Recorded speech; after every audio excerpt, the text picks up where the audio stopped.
Hi, I'm Ryan. I'd been working at Morrison and Associates for 3 years as a senior marketing analyst. The pay was decent, the work was challenging, and I thought I had a pretty solid relationship with my boss, David Harrison. Looking back now, I realize how blind I was to what was really going on. Ryan, got a minute?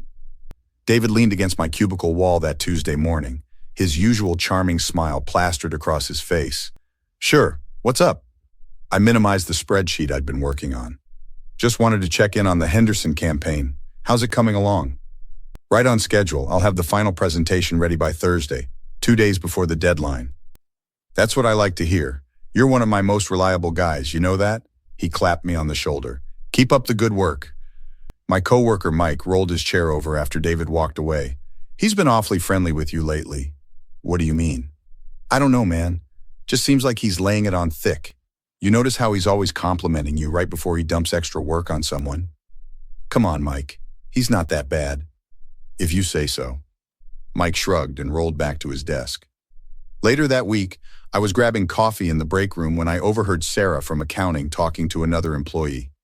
I'm telling you, Jennifer has no idea, Sarah whispered, not realizing I was behind the door. How long has it been going on? The other voice asked. Months. He takes me to that hotel on 5th Street every Thursday, says he has late meetings. My stomach dropped. Sarah was talking about an affair, and Thursday was when David always claimed to have late client meetings. But I convinced myself I was jumping to conclusions. It wasn't my business anyway. The Friday before Christmas, David called me into his office. Close the door, Ryan. I sat down, expecting to discuss the holiday schedule. What's going on? His friendly demeanor had completely vanished. I'm afraid I have to let you go. What? You just told me I was doing great work. The company is restructuring. We need to make some cuts, and unfortunately, your position is being eliminated. Eliminated? David, I've hit every target, exceeded every goal. The decision's been made. You'll receive 2 weeks severance. I need you to clear out your desk today. Today? Before Christmas? Are you serious? I'm sorry, Ryan. It's out of my hands. He wouldn't even look at me. I stood up, my hands shaking. This is unbelievable. What about the Henderson campaign? Who's going to finish it? Sarah's taking over your projects. Sarah from accounting? She doesn't even work in marketing. She's been cross-training.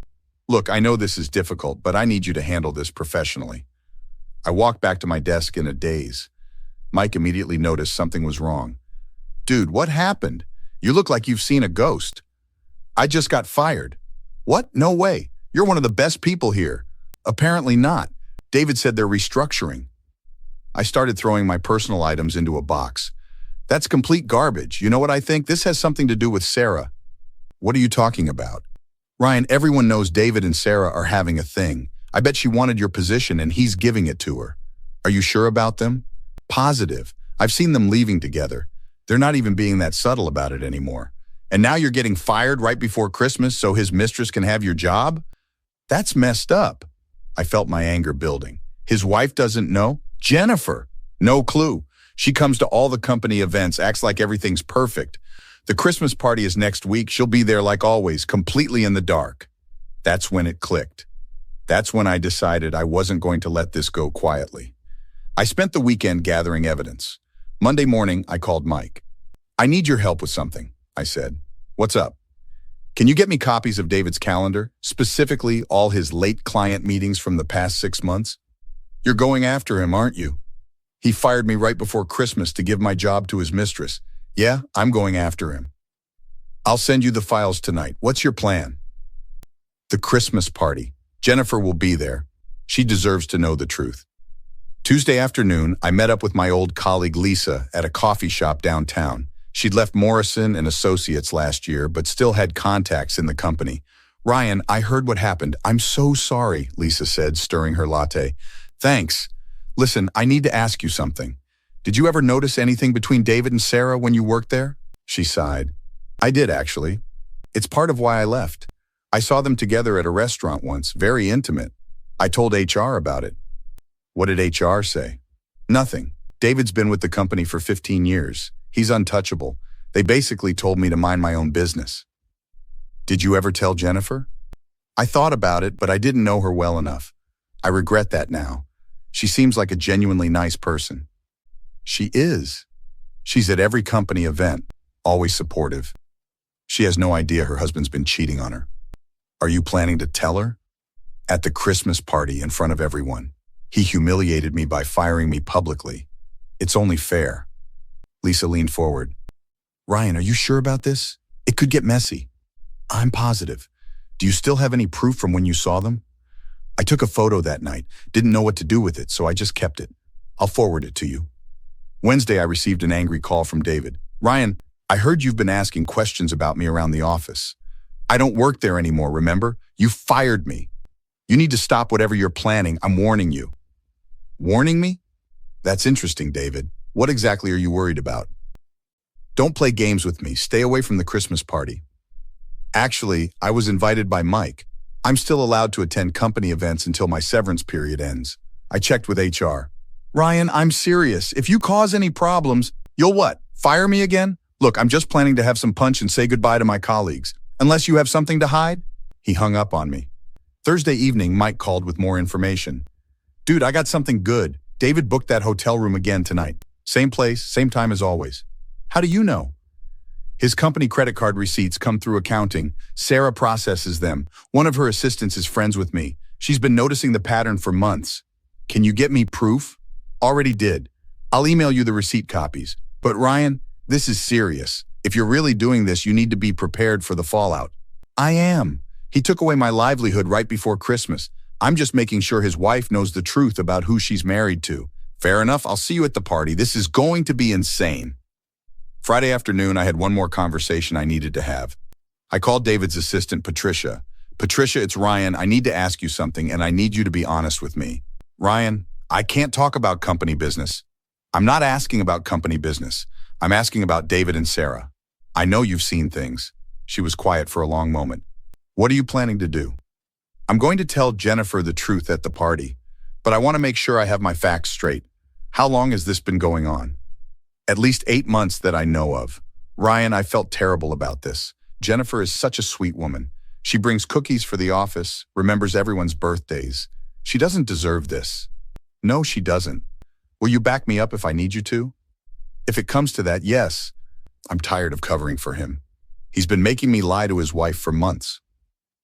The Christmas party was held at a downtown hotel ballroom. I arrived early, dressed in my best suit, armed with printed evidence in a folder I kept in my jacket. Jennifer Harrison was near the entrance, looking elegant in a red dress, greeting employees as they arrived. Ryan, I heard you're leaving us. We'll miss you so much. Thank you, Mrs. Harrison. Actually, I was hoping I could talk to you tonight.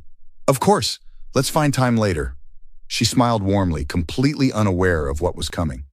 David spotted me immediately and stormed over, with Sarah trailing behind him. What the hell are you doing here? David hissed. Attending the party, like I told you. I'm still technically employed until the end of the month. Sarah grabbed his arm. David, let's just go mingle. Ignore him. Stay away from my wife, Ryan. I'm not kidding. Your wife? That's rich coming from you. I looked at Sarah. How's the new position working out? Must be nice getting promoted right before Christmas.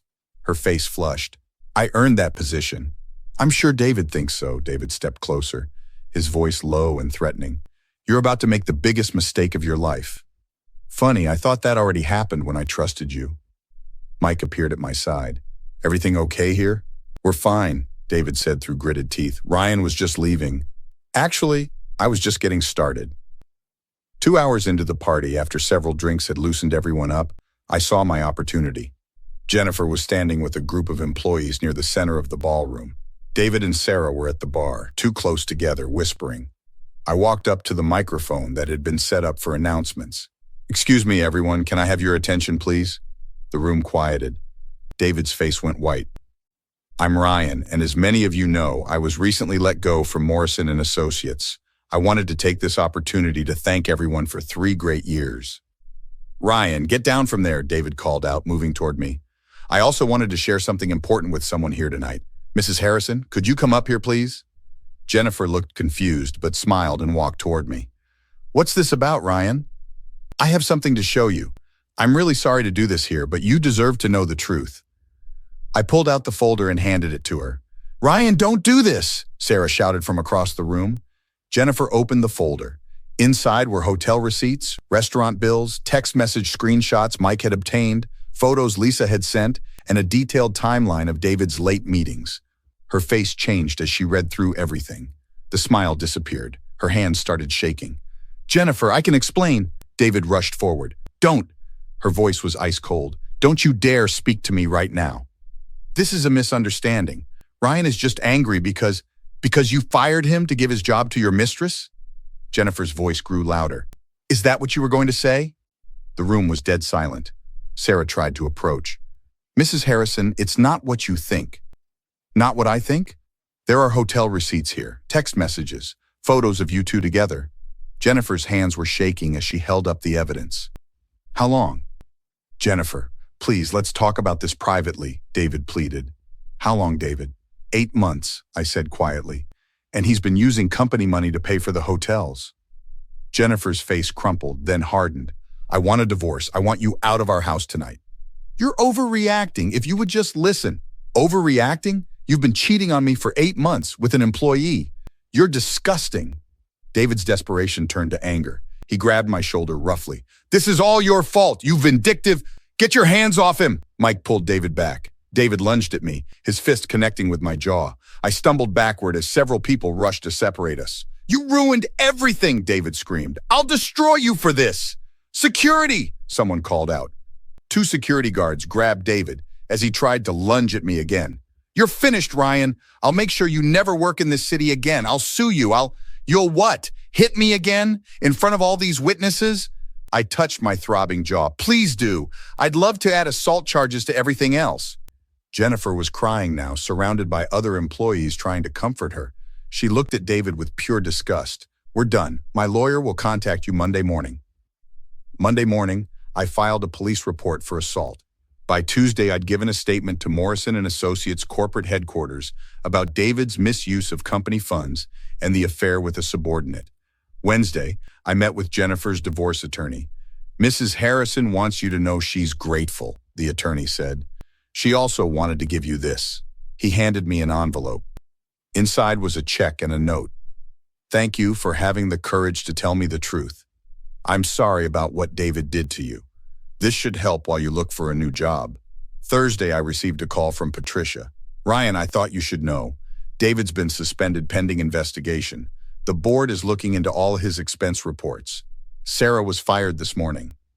"What about Jennifer?" "She filed for divorce yesterday. She's taking him for everything. The house, half his retirement, and she's demanding alimony. Her lawyer is brutal." "Good. She deserves every penny." Friday afternoon, David called me from an unknown number.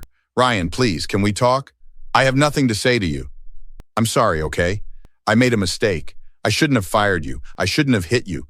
If you drop the charges and talk to corporate, You'll what? Offer me my job back? Give me a recommendation, David? You fired me before Christmas to give my position to your mistress. You destroyed your marriage. You misused company funds. You assaulted me in front of witnesses. There's nothing you can offer me." I was under stress. The affair was a mistake. Jennifer and I can work through this if she'd just listen. She's not going to work through this.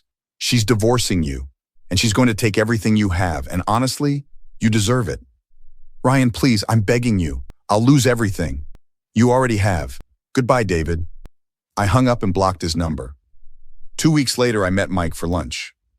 "So, corporate officially terminated David yesterday," Mike told me.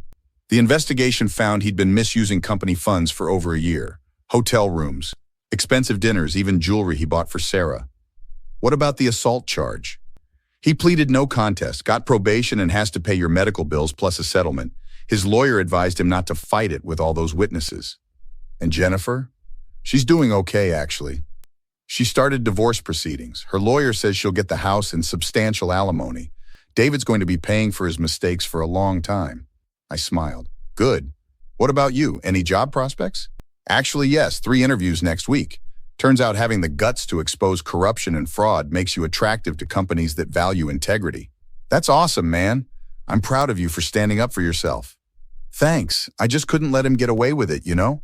He thought he could ruin my life without consequences." The following month, I got a call from Jennifer. "Ryan, I hope it's okay that I'm calling. I got your number from Mike."